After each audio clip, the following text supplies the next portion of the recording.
My blood alcohol level was 0.34. The hallway in the emergency room, with fluorescent lights buzzing overhead and people on gurneys lining the walls, was not where I wanted to be. But there I was, lying in a hospital bed with an IV in my arm, staring at the door, planning my escape. Every so often, someone would come in and check my blood levels. They were waiting for the number to drop before anyone would even talk to me. Unfortunately, for me, my body doesn't process alcohol like that. It doesn't process it that fast.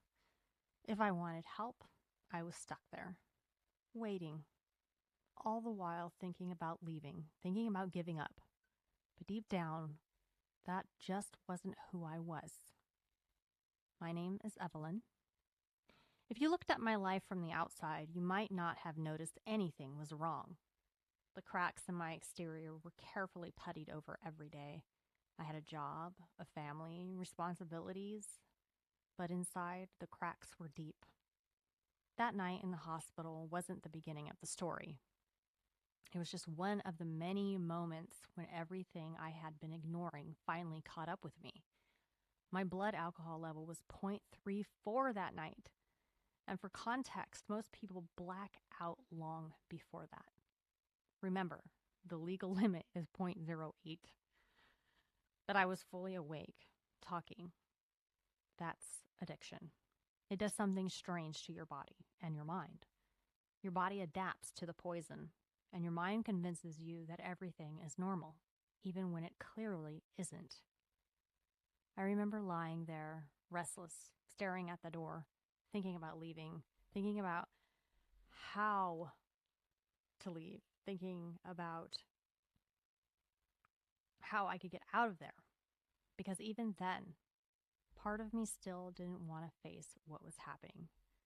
But maybe somewhere in my subconscious, well, it had to be somewhere in my subconscious, I did want to change because I did stay.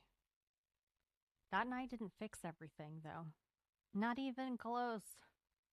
It became just another notch in a long list of relapses.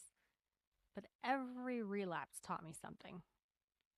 Later, when I ended up in treatment facilities, stories for another time, I slowly started gaining something I didn't have before: wisdom.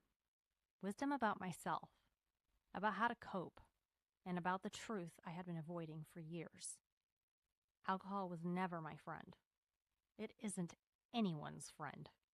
For me, it robbed me of time, of potential, and it may have even played a role in the cancer I would eventually face. Some of the hardest chapters of my life were still ahead of me. I was still dealing with addiction, cancer, grief, and many moments I'm still learning how to talk about. But I made it through. Today, I'm sober. And the reason I'm telling these stories is simple: because someone out there might be going through something similar. And if you are, you're not alone.